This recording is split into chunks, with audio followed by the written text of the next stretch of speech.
Assalamualaikum warahmatullahi wabarakatuh. Teman-teman semuanya, hari ini kita lanjutkan perkuliahan multimedia pembelajaran fisika kita.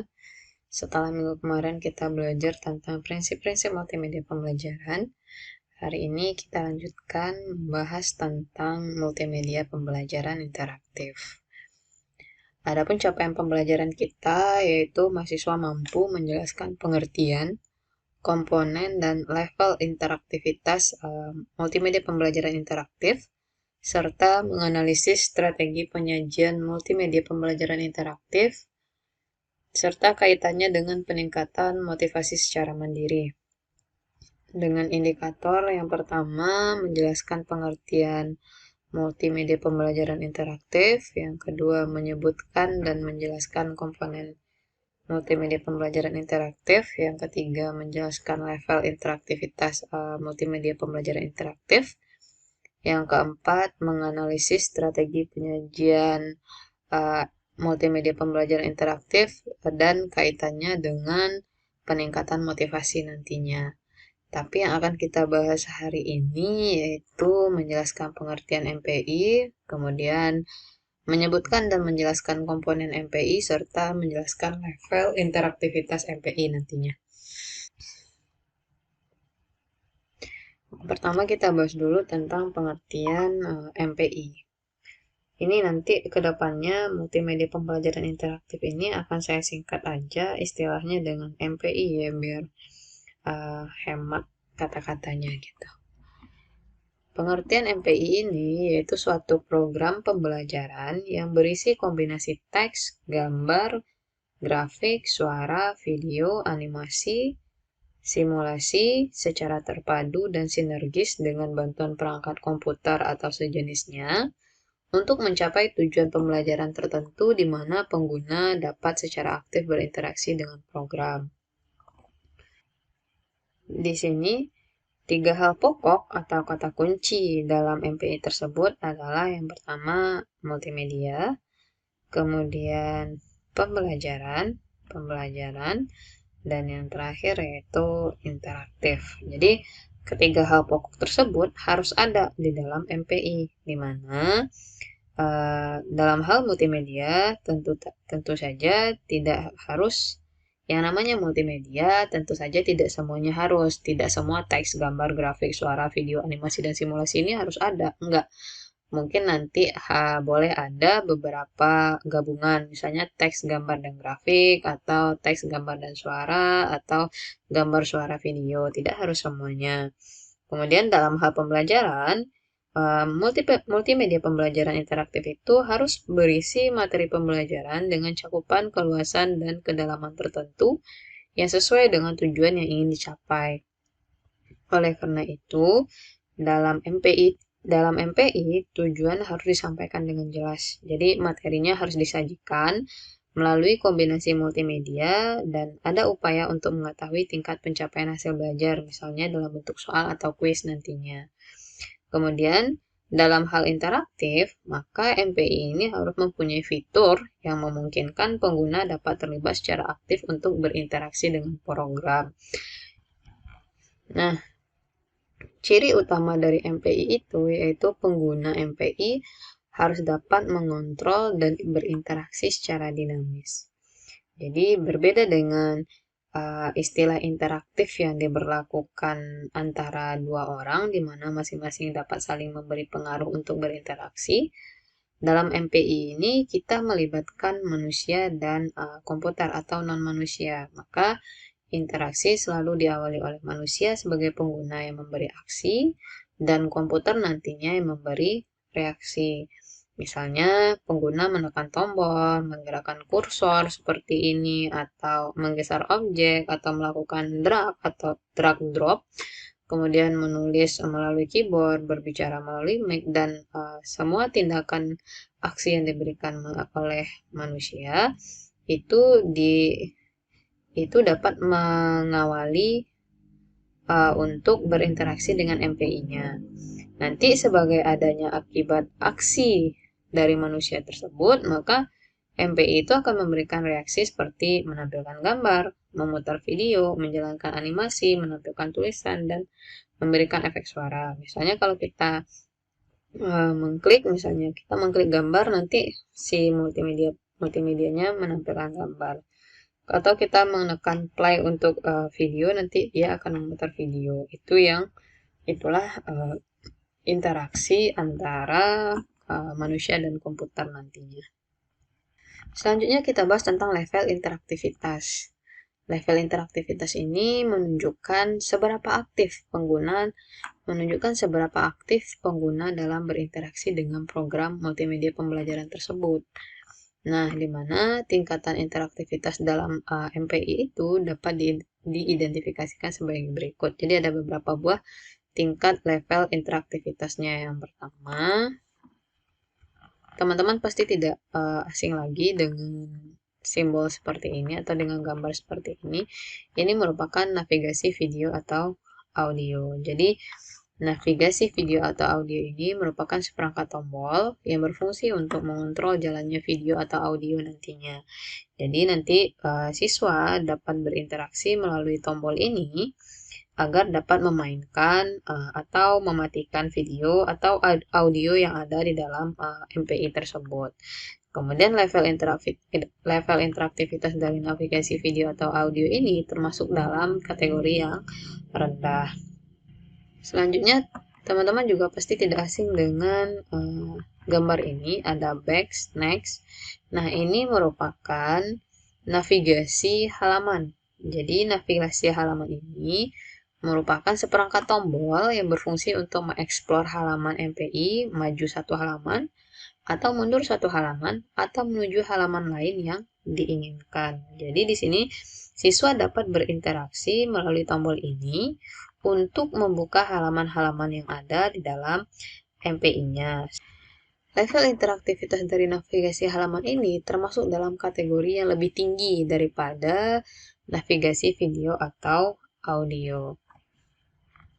Selanjutnya, gambar ini merupakan kontrol menu atau link nantinya. Jadi ketika kita mengklik menu, maka akan keluar lagi nanti menu option 1, menu option 2, menu option 3. Nanti kalau kita klik menu option 1, baru kita dibawa ke isi dari option 1 ini.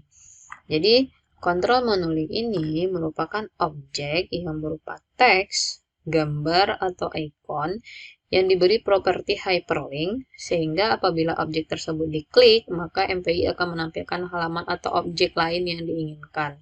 Jadi ketika kita klik menu, dia akan keluar seperti ini. Ketika kita klik menu option 1, baru kita diarahkan ke halaman atau objek yang kita inginkan. Apakah berupa teks saja? Tidak, juga bisa berupa gambar, juga bisa berupa ikon nantinya.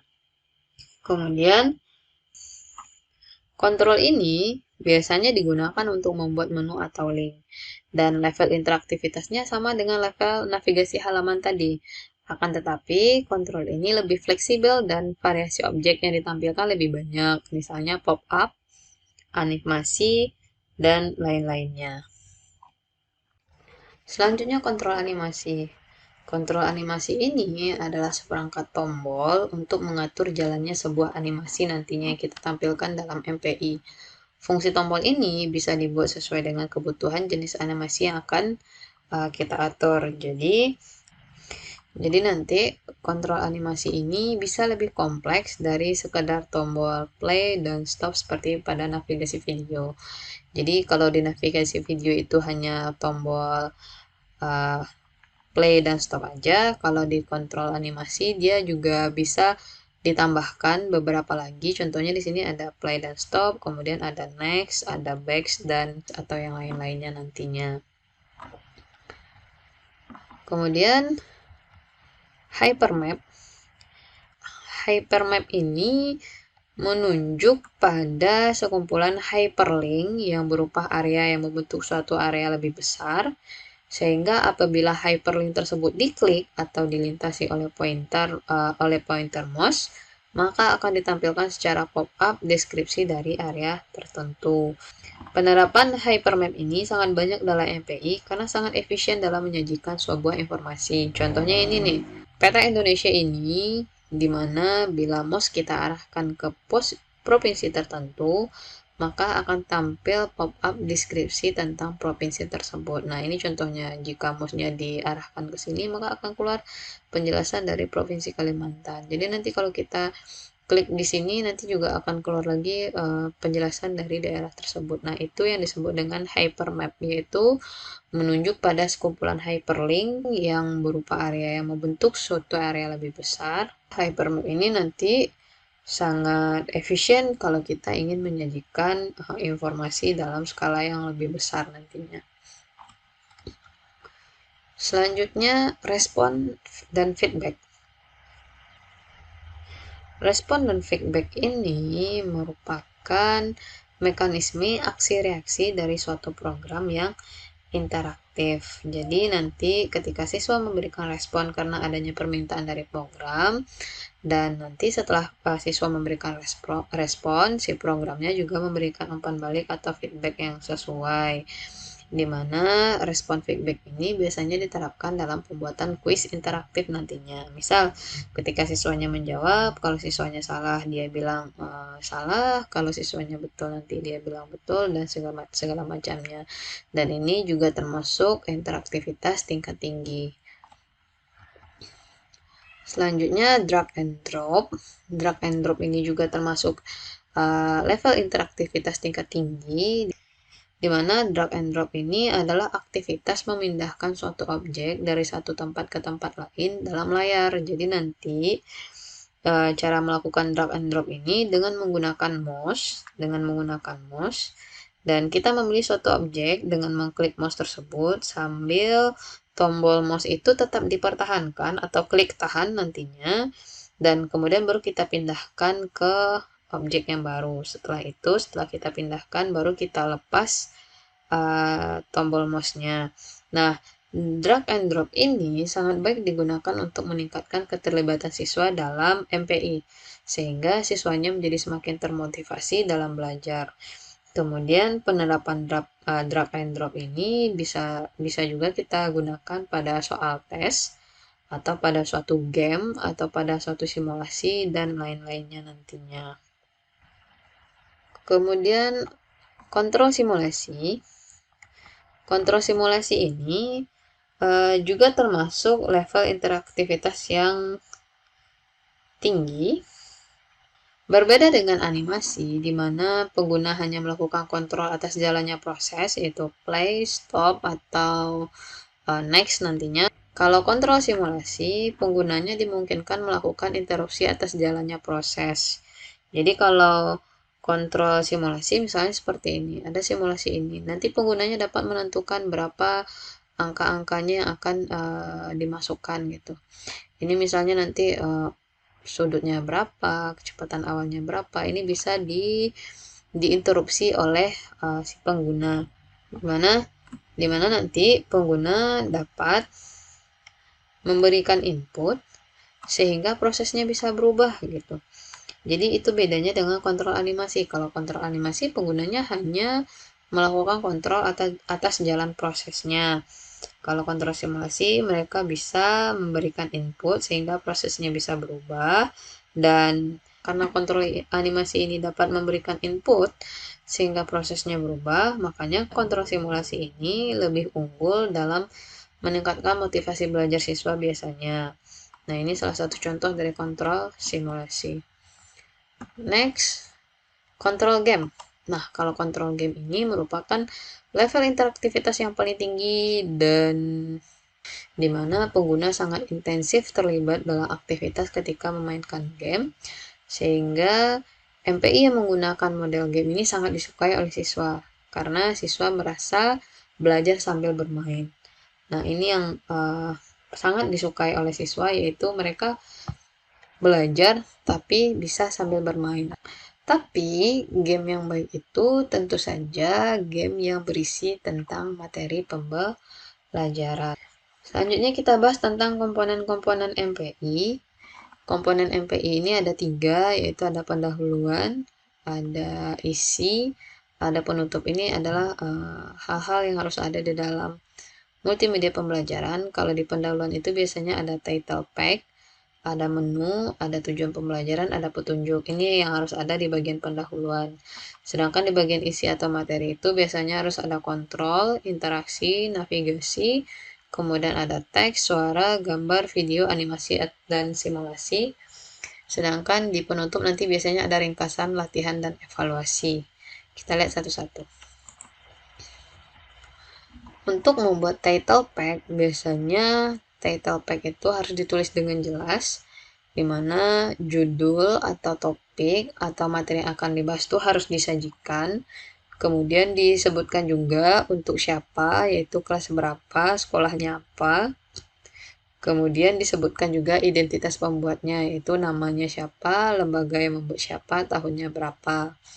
Kemudian title pack ini biasanya dilengkapi ilustrasi yang menarik perhatian dan relevan dengan materi. Ini biasanya bertujuan untuk menarik perhatian siswa dan membuat siswanya lebih termotivasi untuk belajar. Kemudian biasanya diberi tombol exit untuk keluar dan next untuk lanjut. Kemudian bila disertai klip atau animasi intro, perlu tombol skip. Bisa jadi orang-orang mau nonton intronya atau enggak, makanya perlu tombol skip di sini. Kemudian title pack ini tidak hilang dalam waktu tertentu. Selanjutnya di title pack itu kita tidak boleh memberikan menu, tidak boleh memberikan petunjuk, dan tidak boleh juga menjelaskan isi di dalamnya. Selanjutnya membuat petunjuk. Kalau pada petunjuk biasanya berisi cara penggunaan program, bukan cara pengoperasian komputer ya, tapi cara penggunaan multimedia pembelajaran yang kita kembangkan. Kemudian biasanya petunjuk itu sederhana, ringkas, dan mudah dimengerti. Kemudian petunjuk ini juga ada tombol skip dan exitnya. Jadi kalau misalnya si siswanya sudah terbiasa dengan MPI yang kita bikin, mungkin dia bisa langsung skip tombol petunjuk atau langsung keluar nantinya. Dan bila menggunakan audio, video, animasi, maka perlu dilengkapi dengan navigasi nantinya dan bisa diakses dari semua halaman dan kembali ke halaman semula nantinya. Selanjutnya cara membuat menu. Menu ini ada 3, ada menu satu layar penuh, ada menu frame, ada menu hidden, atau disebut juga dengan pop-up atau pull down. Kalau menu satu layar penuh ini biasanya cocok untuk materi yang banyak, tapi biasanya orientasinya kurang bagus dan sebaiknya ada informasi kemajuan atau progress bar dari yang dilakukan oleh siswa. Selanjutnya ada menu frame. Kalau menu frame ini bisa memberi orientasi semua materi, kemudian ada indikasi topik yang ditampilkan, dan sama seperti menu satu layar penuh, sebaiknya ada informasi kemajuan atau progress bar-nya juga. Sedangkan menu hidden atau pop-up atau pull down ini lebih cocok untuk pengguna lanjut karena dia sedikit sulit untuk pengoperasian dari menu ini. Nah, selanjutnya membuat tombol. Dalam pembuatan tombol, biasanya tombol itu bisa berupa teks, icon, atau gambar. Bila dia berupa icon atau gambar, harus gambar yang lazim, yaitu gambar yang sesuai, jangan gambar yang tidak sesuai, apalagi tidak layak dan tidak pantas. Kemudian, konsisten dalam hal bentuk, tampilan, fungsi, dan posisi. Selanjutnya, ukuran tombolnya harus proporsional dan tidak perlu efek suara, kecuali untuk pengguna anak-anak nantinya, dan diberi konfirmasi pada tombol exitnya nanti. Selanjutnya penyajian teks. Teks itu harus ringkas, padat, dan mudah dipahami. Kemudian ukuran dan jenisnya harus jelas, serta konsisten di tiap halaman. Kemudian jangan menggunakan scroll, terutama untuk informasi yang penting serta pendek. Jadi bagusnya slide by slide, kecuali tidak bisa dibagi ke lain halaman, baru kita menggunakan tombol scroll. Kemudian jangan gunakan teks blinking atau kedap-kedip atau bergerak, karena ini nanti hanya akan mengurangi tingkat kefokusan, dan warnanya harus kontras dengan latar belakang agar jelas ketika membacanya. Kemudian spasinya harus proporsional, dan tingkat keterbacaan perlu memperhatikan target penggunanya, siapa yang akan membacanya. Jadi harus diperhitungkan tingkat keterbacaannya nanti. Kemudian penyajian gambar. Untuk penyajian gambar, yang harus kita perhatikan, yang pertama, gambar dan grafik harus benar-benar relevan dan terpadu dengan materi. Kalau tidak, jangan ditampilkan, karena hanya akan menambah beban kognitif dari siswa saja. Kemudian, penjelasan serta caption dari gambarnya harus sedekat mungkin dengan gambar dan grafiknya. Yang ketiga, hindari terlalu banyak gambar dan grafik. Dan yang keempat, gambar yang kompleks sebaiknya dipecah-pecah, karena kalau digabungkan menjadi satu, nanti lebih susah untuk memahaminya, lebih baik dipecah nantinya. Kemudian bisa dioptimalkan dengan cara hypermap tadi. Jadi nanti ketika diarahkan pada gambar tersebut, nanti muncul pop-up dari penjelasan gambar itu. Dan perlu diperhatikan juga kualitas atau resolusi dan warna dari gambar serta ukuran filenya. Jadi nanti jika dilihat, dia akan lebih jelas nantinya. Selanjutnya penyajian animasi. Kalau animasi hampir sama dengan gambar, animasi itu harus benar-benar relevan dan terpadu dengan materi. Kemudian gunakan animasi bila akan menonjolkan perubahan dinamis. Jika tidak menonjolkan perubahan dinamis, jangan. Kemudian perlu navigasi, play atau pause atau repeat pada animasi tersebut. Dan selanjutnya gunakan teks penjelasan bila diperlukan untuk menjelaskan animasi tersebut atau gunakan efek suara bila diperlukan.